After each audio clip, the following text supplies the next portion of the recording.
Hello students, welcome to scholar जिला। Taxation की नवंबर 2019 का यूनिवर्सिटी पेपर सॉल्यूशन हम सॉल्व कर रहे हैं। आज का उसका सॉल्यूशन की सीरीज का सेकंड लेक्चर है। आज के वीडियो में हम क्वेश्चन नंबर 2 का दो पार्ट है। क्वेश्चन नंबर 2 में ऊपर एक क्वेश्चन आता है, नीचे एक क्वेश्चन आता है। कभी कभार ऑप्शन में मतलब ना ऊपर एक क्वेश्चन नीचे दो क्वेश्चन हो सकते हैं, तो इस तरह से आप लोग देखेंगे। अभी जो क्वेश्चन है आप लोग का स्क्रीन पे मैं फ्लैश कर रहा हूँ। आप लोग को पेपर वगैरह चाहिए तो मैंने बोला है आप लोग को डिस्क्रिप्शन में लिंक दे रहा हूँ, उसकी पीडीएफ आप लोग ले सकते हैं। सोल्यूशन के लिए पूरी सीरीज बना रहा हूँ आप लोग के लिए। कोशिश मेरी ये है कि जितना ज़्यादा आसान तरीके से बता सकूँ उतना ज़्यादा आसान तरीके से आप लोग को सॉल्व करके बताऊँगा। तो चलिए स्क्रीन आपकी क्वेश्चन आपकी स्क्रीन पर फ्लैश कर रहा हूँ, आप लोग वहाँ से देख सकते हैं। तो लिखा है देखो, mister Patil who has physical disability to extent of 50%। वो फिजिकली डिसेबल है और उसकी जो डिसेबिलिटी है उसका कितना परसेंट है, 50% है। तो अगर आप लोगों ने पढ़ा होगा तो आप लोगों को पता है कि अगर कोई फिजिकली डिसेबल है तो उसको डिडक्शन मिलता है अंडर चैप्टर 6A के अंदर 80U के अंदर, ठीक है ना। तो 80U का डिडक्शन है 75,000 और 1,25,000। अगर डिसेबिलिटी 40 से लेके 80 के बीच है तो 75, 80 से लेके 100 तक है तो आप लोग को 1,25,000 का डिडक्शन देना है उसको। तो अभी फिलहाल उसकी डिसेबिलिटी कितनी परसेंट है, 50% है, इसलिए उसको जो डिडक्शन मिलेगा वो 75,000 का मिलेगा। कौन से सेक्शन में, अंडर 80U में, ठीक है। चलिए, work with Mrs Excel engineering Mumbai. तो एक कंपनी मिसेस एक्सेल इंजीनियरिंग उससे काम करता है। He provides you the following particular of income previous year. तो उसने अपनी इनकम के बारे में बताया। बेसिक सैलरी दिया हुआ है, ठीक है, DNS allowance, housing allowance, travelling allowances. He provide the accommodation of employ by perquisite value which was 48,000। Bonus declare हुआ है, प्रोफेशन टैक्स है, employer contribution to provident fund है, लीव एनकैशमेंट है 27,000 का, मेडिकल अलाउंसेस है 45,000 पर ईयर। तो ये सब सैलरी के बारे में ही इन्फॉर्मेशन है। तो ये मतलब हम लोग का हेडिंग जो आएगी अपनी मतलब ना किस हेड के अंदर आएगा। वैसे भी आप लोग को पता होंगे कि 5 हेड है हमारे इनकम के। Income from salary, income from house property, income from business profession, income from capital gain और इनकम फ्रॉम अदर सोर्सेज। तो ये इनकम फ्रॉम सैलरी की इन्फॉर्मेशन है। फिर नीचे आप लोग देखो, he also own the 2 houses. उसके पास 2 घर भी है, तो मतलब इनकम फ्रॉम हाउस प्रॉपर्टी भी क्वेश्चन में है। मतलब 2 क्वेश्चन मतलब ना 2 हेड इसके अंदर ये क्वेश्चन में है। लेट आउट प्रॉपर्टी दी हुई है, उसको कुछ इन्फॉर्मेशन दी हुई है। फिर सेल्फ ऑक्यूपाइड प्रॉपर्टी मतलब SOP जो उसमें वो खुद रहता है उसकी इन्फॉर्मेशन दी है। और लास्ट में लिखा हुआ है following are the further details are provide for the year. Life insurance premium उसने भरा है 25,000 का। तो लाइफ इंश्योरेंस प्रीमियम का उसको डिडक्शन मिलता है 80C के अंदर। लाइफ नेक्स्ट लिखा है deposit for public provident fund, तो ये भी 80C के अंदर आता है। Compute his total income for the assessment year 2022-23। तो 2022 और 2023 का उसका हम लोग को टोटल इनकम कैलकुलेट करना है, ठीक है, टैक्सेबल इनकम कैलकुलेट करना है। तो अब इसमें 2 हेड है main, income from salary, income from house property. अब हम लोग स्टार्ट करेंगे, ज़्यादा टेंशन लेने का नहीं। पहले हम लोग स्टार्ट करेंगे, लिखेंगे हेडिंग। देखो कॉलम बना लेंगे हम लोग। तो यहाँ पे लिखेंगे, पहले ये अच्छे से कॉलम बनाना है आप लोग और अच्छे से सब चीज़ें लिखना है। नेम लिखा है मिस्टर राम पाटिल, क्वेश्चन में दिया हुआ था। स्टेटस लिखना है इंडिविजुअल है, रेसिडेंट है और ऑर्डिनरी रेसिडेंट है, वो मेंशन करना है आप लोग को, क्योंकि वो इंडिया में काम करता है। सिंपल सी बात है, रेसिडेंट भी रहेगा और रेसिडेंट विथ ऑर्डिनरी रेसिडेंट रहेगा, तो वो मैंने लिख दिया। प्रीवियस ईयर जो हमारा 21-22 है, अभी जो हम लोग का करंट ईयर चल रहा है वो असेसमेंट ईयर मतलब करंट ईयर 22-23 चल रहा है। तो हम लोग इस ईयर में कैलकुलेशन करते हैं, पिछले ईयर का टैक्स भरते हैं। तो प्रीवियस ईयर 21-22। यहाँ पे लिखना है कंप्यूटेशन ऑफ टोटल इनकम और यहाँ पे हमारे अमाउंट्स। अब हम लोग यहाँ पे पहले लिख लेंगे नंबर 1, इसमें लिखेंगे हम लोग income from income from salary, ठीक है। तो ये मैंने लिख दिया इनकम फ्रॉम सैलरी, ये मेरी मेन हेडिंग है। अब पहले सैलरी पूरा सॉल्व कर लूंगा, फिर किस पे जाऊंगा, मैं हाउस प्रॉपर्टी पे जाऊंगा। तो देखिए क्या क्या सैलरी दिया है उसके बारे में। सब में पहले दिया बेसिक सैलरी, तो यहाँ पे लिख लेता हूं मैं बेसिक सैलरी। बेसिक सैलरी के बारे में लिखा हुआ है कि वो क्या है, उसकी 48,000 पर मंथ दी हुई है, बराबर है। तो मल्टीप्लाई बाय क्या करना है हम लोग को, 12, क्योंकि हम लोग पूरे साल का इनकम टैक्स निकालने वाले हैं। तो 48 मल्टीप्लाई बाय 12 कर लेंगे आप लोग। तो वहाँ पे देखिए क्या आता है आप लोग का 48,000 मल्टीप्लाई बाय 12, तो आता है आप लोग का 5,76,000। ये लिख दिया मैंने 5,76,000। सेकंड कॉलम में इसलिए लिख रहा हूँ कि जितनी भी मतलब ना इसके सब कैटेगरी आएगी वो इनर कॉलम में लूँगा। सब कैटेगरी में जैसे एग्जांपल बेसिक सैलरी थी, उसमें बेसिक सैलरी हो, उसके अलावा समझो एग्जांपल कोई हाउस रेंट अलाउंस आया, उसमें डिडक्शन है मतलब ना एग्जाम्पशन है, तो माइनस करके इधर दिखाऊंगा और फिर इसको बाहर लूँगा। इसलिए मोस्टली सब चीज़ें की इनकम फ्रॉम सैलरी की जो भी मेन हेडिंग रहेगी वो किसमें रहेगी, सेकंड में लूँगा। हाँ, उसमें अगर किसी चीज़ में डिडक्शन है, एग्जेम्पशन है तो उसको इनर में लूँगा। तो ये हो गया मेरा बेसिक सैलरी। बेसिक सैलरी के बाद है आप लोग का डियरनेस अलाउंसेस, जिसको हम लोग शॉर्ट फॉर्म यूज़ कर सकते हैं DA। DA के बारे में दिया है 20,000 पर मंथ, तो 20,000 इंटू 12, तो मल्टीप्लाई करेंगे तो आप लोग का हो जाएगा 2,40,000। ये मैंने मेंशन कर दिया 2,40,000। क्लियर है। उसके बाद DA के बाद दिया आप लोग को हाउस रेंट अलाउंस, तो मैं उसको बोलता हूँ HRA, शॉर्ट फॉर्म लिख सकते हैं उसका, हाउस रेंट अलाउंस। कितना दिया हो जाएगा देखो 15,000 पर मंथ, 15,000 रुपये पर मंथ। लेकिन ब्रैकेट में क्या लिखा देखो, ब्रैकेट में exempt under section 10 9,000 per month क्या है, एग्जेम्प्ट है, मतलब 9,000 रुपये क्या हो जाएंगे उसके, एग्जेम्प्ट हो जाएंगे। तो मतलब 9,000 रुपये उसको टैक्स नहीं लगेगा, तो मतलब 15,000 रुपये वो पर मंथ उसका मिलता है उसको HRA के तौर पे। उसमें से 9,000 क्या है आप लोग का, एग्जेम्प्ट है, बराबर है। तो जो बचेगा, कितना बचेगा, 6,000, बराबर है। 6,000 पे उसको टैक्स लगने वाला है, लेकिन वो पर मंथ है, तो उसको मल्टीप्लाई में क्या करना पड़ेगा मुझे, 12। क्लियर है। तो ये हो जाएगा 12 6 72, तो ये हो गया 72,000। क्लियर है। चलिए आगे बढ़ते हैं। उसके बाद आप लोग को दिया हुआ है ट्रैवलिंग अलाउंसेस फॉर बिजनेस, तो मैं लिख लेता हूं यहां पे ट्रैवलिंग अलाउंस। कितना दिया हुआ है बिजनेस के लिए, 40,000, लेकिन उसने खर्चा कितना करा है, 26,000। मतलब उसको कंपनी कितना देती है, 40,000 रुपये देती है उसको ट्रैवलिंग अलाउंस के लिए, लेकिन उसमें से उसने सिर्फ 26,000 खर्चा करा। तो इसका मतलब 26,000 तो उसने कंपनी मतलब ना काम के लिए यूज़ कर लिया, तो इनडायरेक्टली कंपनी के लिए हो गया। लेकिन जो बचे उसके पैसे वो उसके क्या रहेंगे, एक्स्ट्रा पैसे मिले ना उसको, तो इनडायरेक्टली उसको एज अ सैलरी का पार्ट काउंट करते हैं। तो कितना मिला था ट्रैवलिंग अलाउंस से उसको, 40,000। ठीक है। उसमें से लेस एक्चुअल स्पेंड, बराबर ना, तो यहां पे लिख देंगे हम लोग एक्चुअली स्पेंड। कितना स्पेंड करा उसने, 26,000। तो इनडायरेक्टली उसका मतलब हो गया कि उसको 14,000 पे क्या लगेगा, टैक्स लगेगा, 14,000 सैलरी में काउंट हो जाएगा। क्लियर है। आगे वैसे तो पूरा 40 मिला है उसको, लेकिन 40 उसके यूज़ के लिए नहीं ना, 40 उसमें से 26 वो कंपनी के लिए यूज़ कर लेता है, इसलिए 26 तो बचा हुआ उसको। he was provided with the accommodation of by his employer, the perquisite value of the was 48,000। तो नेक्स्ट है हम लोग का परक्यूजिट।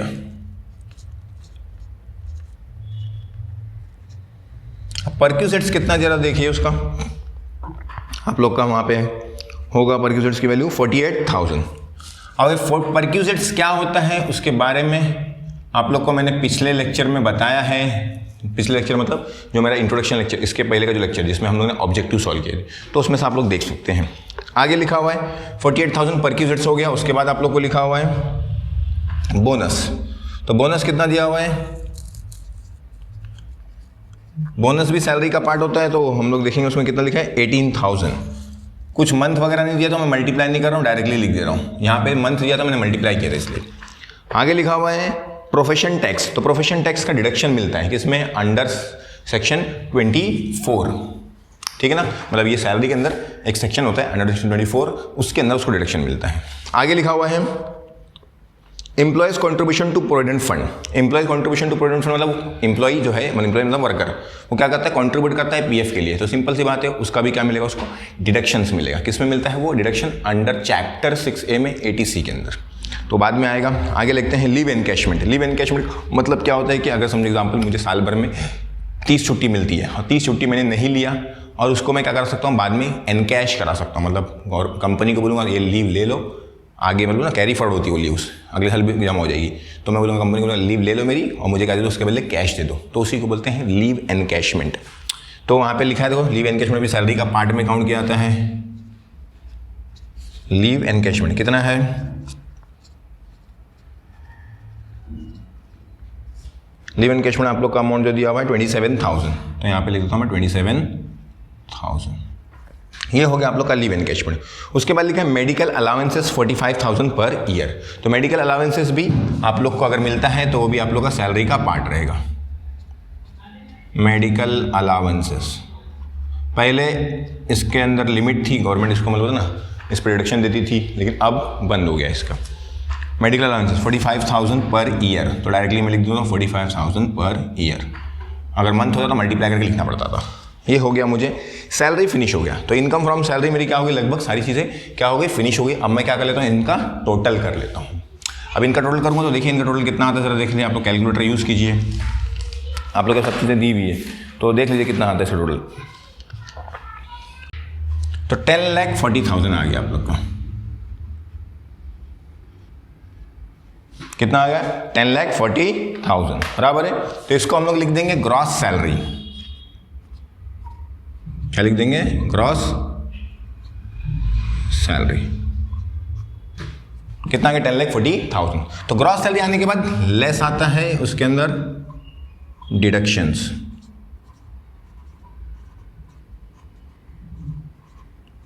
Under section 24। अब क्या क्या डिडक्शन था हम लोग देखना पड़ेगा हम लोग को क्वेश्चन में। देखते क्या क्या है हम लोग का। एक ही चीज़ थी, प्रोफेशन टैक्स था।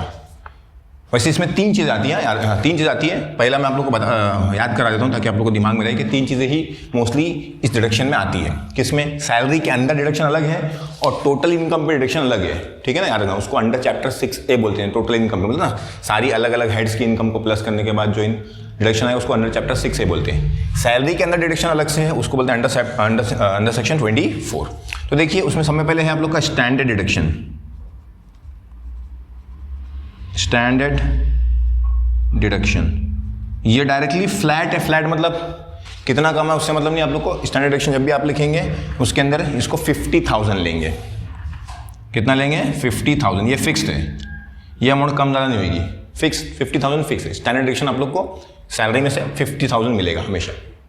नेक्स्ट है बी, प्रोफेशन टैक्स।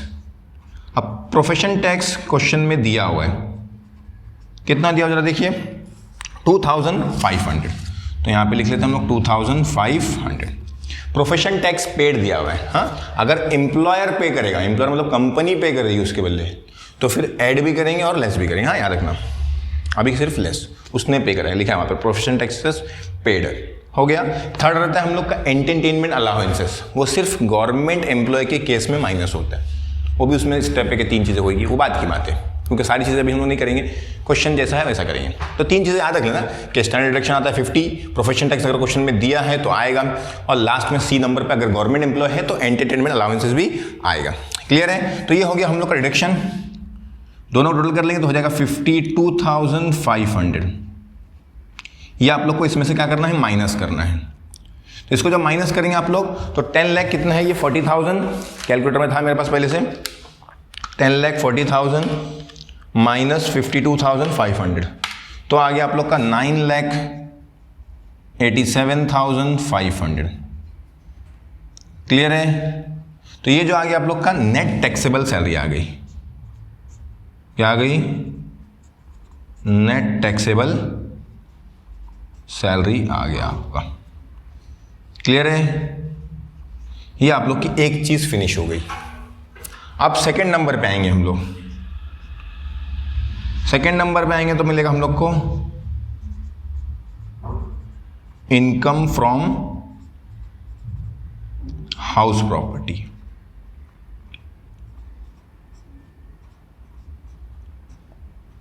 क्या मिल गया हम लोग को, next income from house property. अब हाउस प्रॉपर्टी के बारे में इंफॉर्मेशन हम लोग ढूंढेंगे। तो हाउस प्रॉपर्टी में पहले लिखा देखो आप लोग की लेट आउट प्रॉपर्टी। तो मैं हेडिंग लिख लेता हूं LOP। क्या लिख लिया मैंने हेडिंग, LOP। ठीक है ना। अब लेट आउट प्रॉपर्टी जब भी आप लोग को आएगी तो आप लोग को उसका कैलकुलेशन करना स्टेप बाय स्टेप। उसका मैथ फॉर्मेट है, उसका फॉर्मूला मैं आप लोग के लिए यहाँ पे लिख लेता हूँ और यहाँ पे मेंशन कर लेता हूँ वर्किंग नोट। क्या मेंशन करता हूँ, वर्किंग नोट नंबर 1। किसका निकाल रहा हूँ मैं, RLV निकालूंगा, वर्किंग नोट नंबर 1। देखिए अब क्या है पहले उसमें फॉर्मेट क्या है, पहले आप लोग का मैंने ऐसे याद करता लोगों को FM से याद करते हैं। FM मतलब पहले आप लोग का रहेगा फेयर रेंट, ठीक है। फिर M मतलब म्युनिसिपल वैल्यूएशन, पहले क्या रहेगा फेयर रेंट, फिर क्या रहेगा म्युनिसिपल वैल्यूएशन। ये A और ये B, ये A और ये B। फेयर रेंट देखिए आप लोग के क्वेश्चन में अगर दिया हुआ है तो देखिए दिया हुआ है, स्क्रीन पे फ्लैश कर रहा हूँ, देख लो आप लोग 24,000 पर मंथ, बराबर है। तो आप लोग उसको लिख लेंगे 24,000 इंटू 12, तो होता है आप लोग का 2,88,000, ये आपका फेयर रेंट है। उसके बाद क्वेश्चन में अगर म्युनिसिपल वैल्यूएशन दिया हुआ, देखिए जरा म्युनिसिपल वैल्यूएशन आप लोग को बाजू में ही दिया हुआ है 26,000 पर मंथ, तो 26,000 इंटू 12 तो होता है आप लोग का 3,12,000, बराबर है। फिर सी पे आता है आप लोग का हायर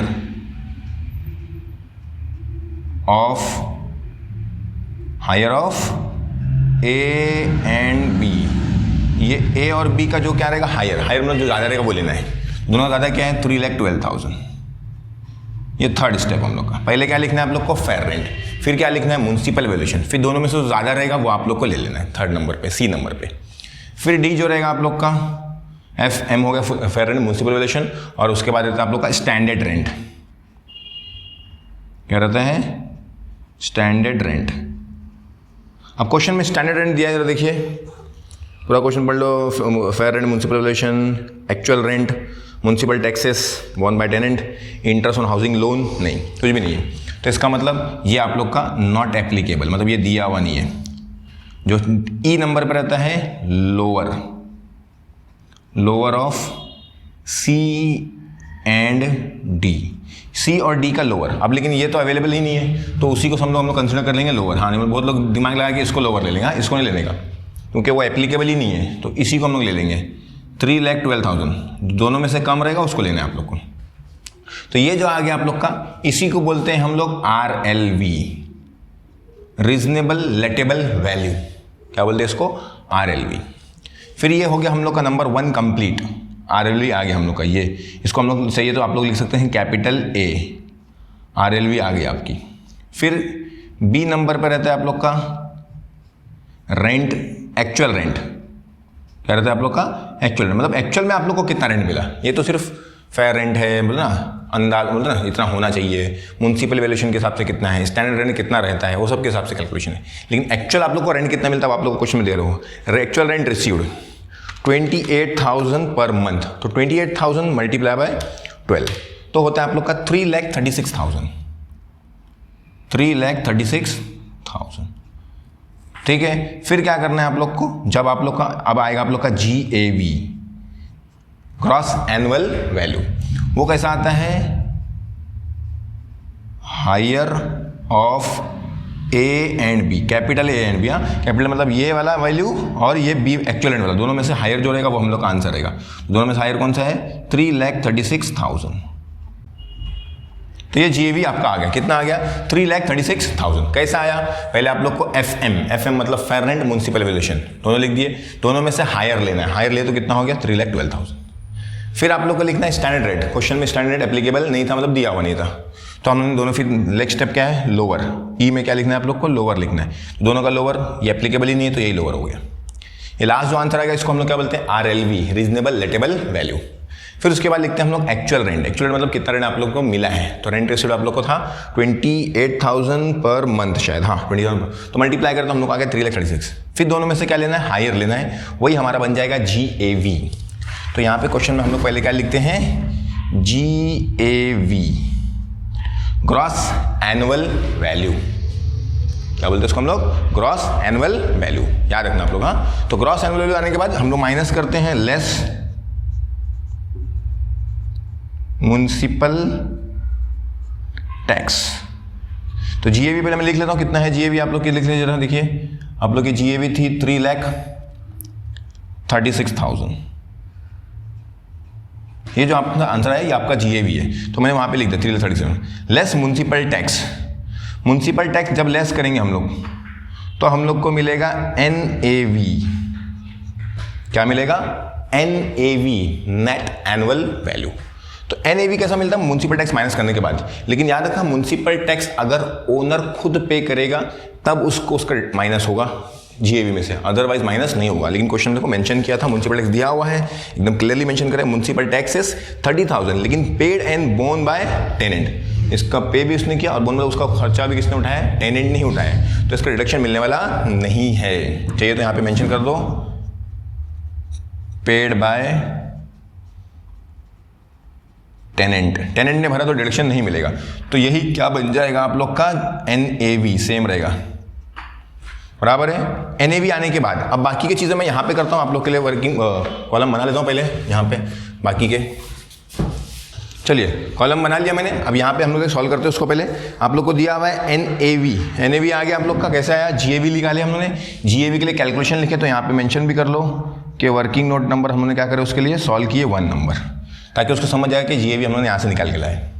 फिर हमने लिखे less municipal taxes. Municipal taxes minus होता है, लेकिन कब माइनस होता है, जब ओनर पे करेगा। तो अभी यहाँ पे माइनस नहीं हुआ, मैंने डैश कर दिया, NAV लिख दिया। अब इसके बाद हम लोग का है डिडक्शंस, ठीक है ना, तो यहाँ पे मैं लिखूंगा लेस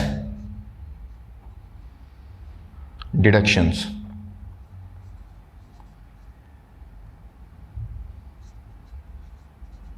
अंडर सेक्शन 16। हाँ यहाँ पे देखो मैंने गलती किया, गलती है कि यहाँ पे जो डिडक्शन है इसको अंडर सेक्शन 16 बोलते हैं सैलरी वाले को, और इसको 24 बोलते हैं। हाँ मेंशन कर लेना आप लोग, या इसको क्या बोलते हैं अंडर सेक्शन, सैलरी वाले को डिडक्शन अंडर सेक्शन 16 में आता है, और जो क्या बोलते हैं इनकम फ्रॉम हाउस प्रॉपर्टी आता है उसका जो डिडक्शन है उसको अंडर सेक्शन 24 बोलते हैं। ये गलती किया था मैंने, ध्यान देना, आप लोग नोट डाउन कर लेना और उसको करेक्ट कर लेना। तो देखिए अब क्या दिया हुआ आप लोग को डिडक्शन के बारे में। डिडक्शन जो है आप लोग का पहला होता है, जो फर्स्ट होता है, इसके अंदर 2 रहते हैं, सिर्फ 2 ही रहते हैं। हाँ पहला जो होता है आप लोग का 30% ऑफ NAV, 30% ऑफ NAV, ये फिक्स है। हाँ जैसे यहाँ पे फिक्स था कितना 50, स्टैंडर्ड डिडक्शन इसमें था ना कितना परसेंट, 50%। वैसे इसमें भी स्टैंडर्ड डिडक्शन है, लेकिन कितना परसेंट है वो 30% ऑफ NAV। चाहिए तो मैं इसको ऐसा मेंशन करता हूँ, स्टैंडर्ड डिडक्शन, स्टैंडर्ड डिडक्शन, और ब्रैकेट में मेंशन करूँ 30% ऑफ NAV। जैसे यहाँ पे स्टैंडर्ड डिडक्शन है सैलरी में 50,000 का, वैसे यहाँ पे भी है, लेकिन यहाँ पे किस पे है, NAV पे 30% है। तो NAV देखिए कितना है आप लोग का, क्वेश्चन में दिया है आप लोग को, सॉल्व करते आप लोग 3,36,000 माइनस नहीं इंटू 30%, 30% निकालेंगे आप लोग आएगा 1,08,000। ये आ गया आप लोग का स्टैंडर्ड डिडक्शन। फिर B जो रहता है आप लोग का, उसमें रहता है इंटरेस्ट। क्या रहता है, इंटरेस्ट। अगर आप लोगों ने वो घर बनाने के लिए कुछ लोन वगैरह लिए तो उसका जो इंटरेस्ट पे करेंगे उसका भी आपको डिडक्शन मिलता है। तो इंटरेस्ट देखिए आप लोगों ने कितना पे करा है, क्वेश्चन में दिया था शायद, इंटरेस्ट ऑन हाउसिंग लोन 25,000, तो यहाँ पे लिख लेता हूँ मैं 25,000, ये भी मेंशन कर लिया मैंने। दोनों का टोटल करेंगे 800 प्लस 25,000, तो हो जाता है आप लोग का 1,25,800। क्लियर है। ये आपको क्या करना है, इसमें से माइनस करना है। क्या करना है, इसमें से इसको माइनस करना है। तो आप लोग माइनस कर लेते हैं, -3,36,000, तो आ गया आप लोग का 2,10,200, 2,10,200। अब ये आने के बाद अब आप लोग आएंगे आगे के पार्ट पे। देखो ये आप लोग का LOP सॉल्व हो गया, तो इसको लिख देना आप लोग इनकम फ्रॉम LOP। ये जो आप लोग मेंशन करेंगे इसको, ये पार्ट को क्या लिख देंगे, थोड़ा आगे पीछे ऊपर नीचे हो सकता है, क्योंकि ये क्या बोलते हैं लाइंस नहीं है मेरे पास, तो थोड़ा ऊपर नीचे हो सकते हैं। तो ये जो आप लोग की इनकम है कितना है, 2,10,200, तो ये जो रहेगा आप लोग का income from LOP। LOP solve हो गया आप लोग का। अब आएंगे आप लोग किसके ऊपर, SOP पे। तो लिखेंगे हम लोग यहाँ पे, ये था हम लोग का, देखिए इसके अंदर चाहिए तो आप लोग इसको मेंशन कर लीजिए नंबर 1 और इसको नंबर 2। तो ये लिखेंगे हम लोग इनकम SOP। अब SOP के सॉल्व करते हैं हम लोग। SOP मतलब सेल्फ ऑक्यूपाइड प्रॉपर्टी, जिसमें वो खुद रहता है। तो सेल्फ ऑक्यूपाइड प्रॉपर्टी का जो रूल है वो ऐसा है कि आप लोग को जो उसकी जो NAV रहती है वो क्या रहती है, नील रहती है। याद रखना क्या रहता है, NAV नील रहता है। डायरेक्टली आप स्टार्ट कर सकते हैं क्या, NAV, और क्या रहता है वो हमेशा नील, हमेशा रखना। SOP का जो NAV मतलब GAV कैसा कैलकुलेट करना अपने से पूरा, ये सब कुछ करने की जरूरत नहीं है। लेस म्युनिसिपल टैक्सेस, जब GAV NAV ही नील है तो ये म्युनिसिपल टैक्स माइनस होएगा नहीं, डायरेक्टली आप लोग आएंगे NAV नील। फिर आता है इसमें लेस, जो आप लोग का रहता था डिडक्शंस, बराबर है, तो लिख देंगे लेस डिडक्शंस अंडर सेक्शन 24। याद रखना सैलरी का 16 है और हाउस प्रॉपर्टी का 24 है। मैंने स्टार्टिंग में गलती किया तो ध्यान देना आप लोग। डिडक्शन अंडर सेक्शन 24, तो 24 का डिडक्शन है इसका। पहला जो रहता है 30% ऑफ एनएवी, जिसको हम लोग स्टैंडर्ड डिडक्शन बोलते हैं। अब सिंपल सी बात है, थोड़ा दिमाग लगाएंगे तो एनएवी ही नहीं है तो 30% निकाल के क्या करेंगे, बराबर ना। तो 30% किसका निकालेंगे तो भी जीरो आने वाला है। क्लियर है। तो डायरेक्टली किस पाते हैं हम लोग, इंटरेस्ट पे। क्वेश्चन में देखो इंटरेस्ट दिया हुआ है, कितना दिया हुआ है इंटरेस्ट, देखिए सेल्फ ऑक्यूपाइड प्रॉपर्टी पे उसकी इंटरेस्ट दिया हुआ है। इंटरेस्ट ऑन हाउसिंग लोन 32,000, देख लीजिए ध्यान से। तो इंटरेस्ट बराबर ना, कितना दिया हुआ है 32,000। अब मैं डायरेक्टली उसको आउटर में लिख रहा हूँ डिडक्शंस को, क्योंकि उसमें एक्चुअली क्या बोलते हैं, इनर में लिखने के लिए कुछ है ही नहीं, एक ही चीज़ है डायरेक्टली। इसको क्या करना है मुझे, डिडक्शन ये क्या करना है, इसमें से इसको माइनस करना है ना, इसमें से इसको माइनस करना है। तो आंसर आ जाएगा मेरा 32,000 माइनस में आएगा। क्योंकि देखिए समझो एग्जांपल एनएवी मेरे होते थे 1 लाख, तो उसमें से 32 माइनस तो 68 बचता था, लेकिन अभी एनएवी ही नहीं है। तो सिंपल सी बात है, आंसर मेरा किसमें आएगा, माइनस में। अब इसको मैं इनकम नहीं बोल सकता हूं, तो यहां पे क्या लिखूंगा मैं, लॉस ऑन एसओपी या लॉस फ्रॉम एसओपी। एसओपी पे क्या हो गया, मेरे को लॉस होता है कितने रुपए का, 32 रुपए का। मैं माइनस में हूं, क्लियर है, ज़्यादा खर्चा करा। तो इसके बाद आएगा हम लोग का मेन जो हम लोग की हेडिंग थी नंबर 3, ग्रॉस टोटल या टैक्सेबल इनकम बोलता हूं मैं, ग्रॉस टैक्सेबल इनकम।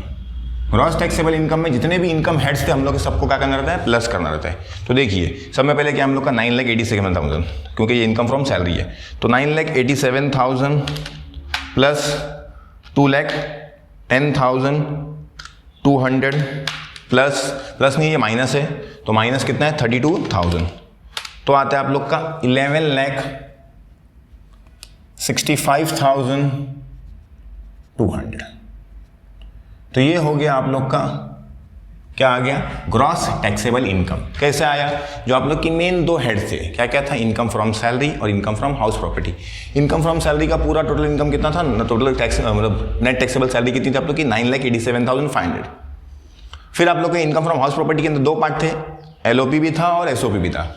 एलओपी पे आप लोग को प्रॉफिट आया तो इसमें आप लोगों ने प्लस किए, और एसओपी में आप लोग को लॉस आया तो जो भी अमाउंट था उसमें से उसको क्या करें, माइनस करें। तो ये आप लोग का हो गया 11,65,200। ये आ गया आप लोग का ग्रॉस टैक्सेबल इनकम।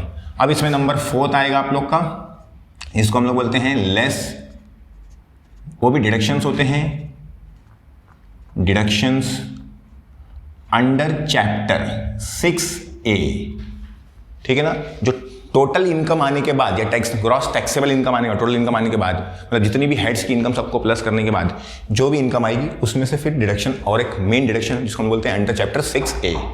ये सब डिडक्शन अलग थे, हाँ, सैलरी के 3 डिडक्शन, स्टैंडर्ड मतलब सैलरी पर अंडर सेक्शन 16 पे, उसमें था स्टैंडर्ड डिडक्शन 50,000 का, प्रोफेशन टैक्स, और गवर्नमेंट एम्प्लॉय के लिए एक और चीज़ रहती है एंटरटेनमेंट अलाउंस।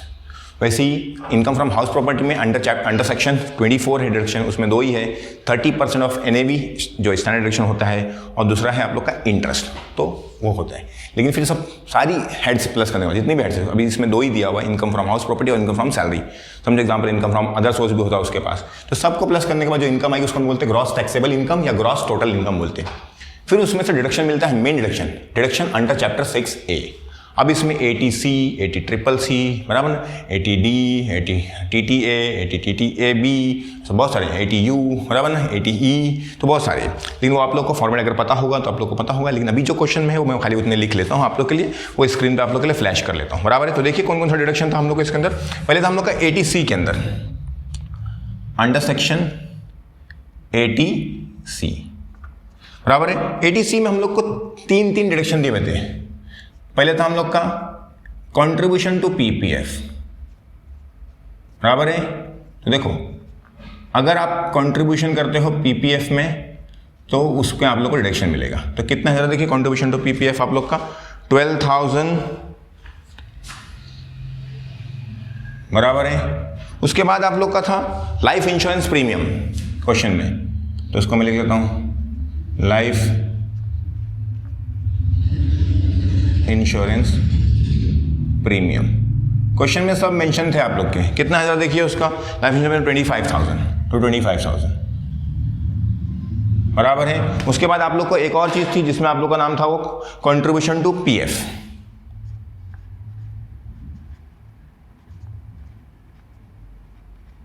टू पीएफ वो था आप लोग का, देखिए जरा अमाउंट कितना था उसका 52,000, तो 52,000